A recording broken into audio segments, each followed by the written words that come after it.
Only 34% of couples say that they're happy with their sex life. And every year, thousands of relationships around the world stop having sex more than once a month.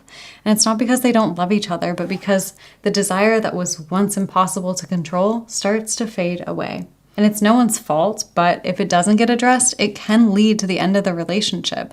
Over 75% of sexless marriages end in divorce. Now, typically in situations like this, there is one partner who wants sex more and one who wants it less. This is called a desire discrepancy, and it's more common than not in relationships. If you're the one who wants sex less, this video is for you. We're gonna dive into what you can do so you can stop constantly rejecting your partner, feeling guilty, and then creating more distance in your relationship. I'm also gonna tell you how you can reignite affection, connection, and intimacy in your relationship without feeling overwhelmed by the fear of turning your partner on and having to say no. My name is Hannah, also known as the Libido Fairy, and if you're new here, I'm a sex coach who has, just in the last few years, helped thousands of married millennial women struggling with low libido to start craving sex again in their relationships. Let's get into it. If you're always feeling disconnected and hesitant to show affection, the first step to overcoming this fear is understanding the underlying causes. I remember in 2019, I was so afraid to show affection to my partner and super avoidant of anything related to sex. I would wear clothes to bed, shut down in conversations about sex, hide when I was changing, say I was on my period when I wasn't, say I had a headache. You get the picture. I know you've probably done this too. Do you know what I told myself? I'm afraid of turning my partner on and then having to say no and hurt their feelings or disappoint them. But I was kind of lying to myself. This was not the whole truth, and it might not be for you either. But first, one of the biggest issues that I had was just not being educated about what my body needed. One of the biggest revelations for me was realizing that I am a responsive desire type, not a spontaneous desire type. And here's what that means. Spontaneous desire is when you feel a sudden, almost out of nowhere desire for sex. It starts in your brain and then your body follows suit. But responsive desire works the other way. It starts in your body and then moves into your mind. So what that's like is you need some emotional or physical stimulation and the right context to begin to feel desire. So this means that if your partner, who is more spontaneous desire, asks you directly, do you want to have sex? Your immediate response might be no, because your body hasn't had a chance to get on board. It's not that you don't want sex ever, it's that you need time to warm up. For years, I didn't understand this about myself, and I thought that I wasn't spontaneously turned on because there was something wrong with me, or I just didn't love my partner enough. But the truth was that I just needed to approach desire differently, and I need my partners to approach me differently so I wouldn't have an automatic no response. A little later in this video, I'm going to share some of the ways that I asked my partner to initiate with me so I could say yes more often. But here's the thing, I also had things that I could ask for rather than saying no. So that looked like asking for a bridging activity, asking to spend more time with affectionate activities, asking to go for a walk or talk about our day or cuddle or shower or just kiss each other for a while so I could let my body warm up. But here's the other thing. Beyond just the basics of my body's needs and my desire type, I had some serious, deeper fears around initiating affection and having it lead to sex that you might be able to relate to. Hold on tight because this is where you might start feeling called out. When we say things like, I'm afraid to hurt my partner's ego, it's often a projection of our own deeper fears and a way to blame our partner instead of taking responsibility. It isn't just about what your partner does or doesn't do or how they respond to you saying no, but it's our own fears of these three things. Fear of conflict, fear of holding space for our partner's disappointment, and the fear of being a failure as a partner. But here's the thing, it's okay to say no, and it's okay to set boundaries. The challenge is learning how to communicate the boundaries in a way that fosters connection rather than distance.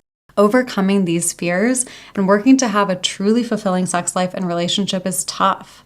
But you know what's worse?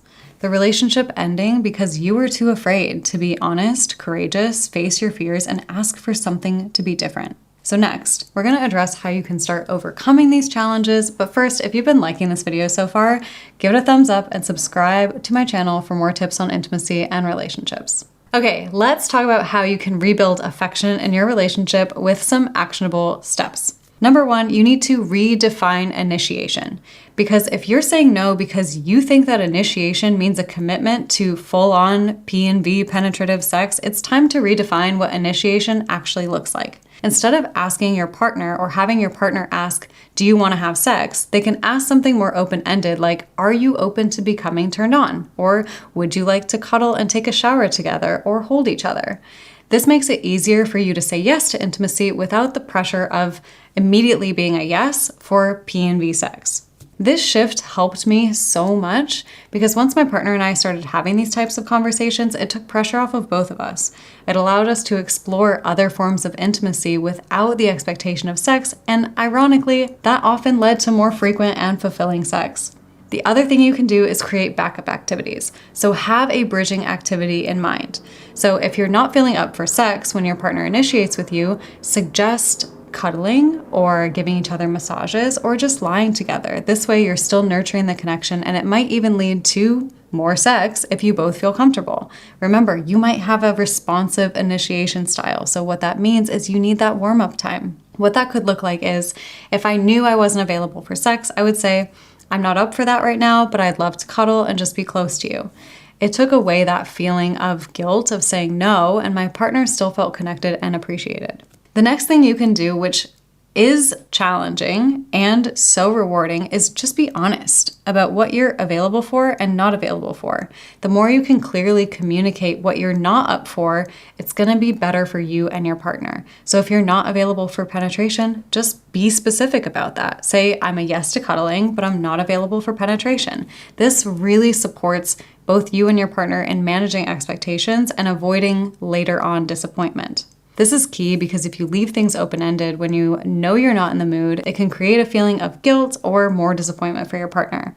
Being honest about what you're available for helps both of you feel more secure and connected and can reinforce to you that your partner is okay to have things that are not penetration. They want to experience closeness with you. Okay, sometimes there's a big fear of initiating or saying yes to sex because you don't know how to cool things down if you're not feeling it. So I want to give you some tangible phrases that you can use to cool things off with your partner without hurting their feelings. That can look like this. Hey babe, can we slow things down? This doesn't feel comfortable to me right now. Can we take a breather and just cuddle for a second? I'm struggling to feel present. Let's just have a quick check-in. I am loving what we're doing right now, but just so you know, I don't want to go any further. Can we stay right here? Or I need to pause. I can feel my body tensing up and closing off. Using these phrases can help you navigate intimate moments with confidence, ensuring that both you and your partner feel respected and connected. Breaking the cycle of fear and rejection requires consistent effort and open communication.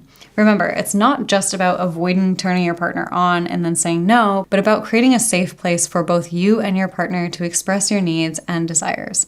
By redefining what initiation looks like, creating backup activities, and being honest about what you're not open to, you can start to rebuild the affection and intimacy in your relationship. I also totally get that it can be so hard to want to prioritize sex or even talk about it when you have no desire for it. So if you're struggling with low libido and you're wondering what to do about it, watch the video, Why You Don't Want Sex Anymore, where I break down the 4 core causes of low libido for women. It will give you more clarity about why you might not want sex anymore and specific actions for what you can do about it. Thank you for watching, and I'll see you in the next video.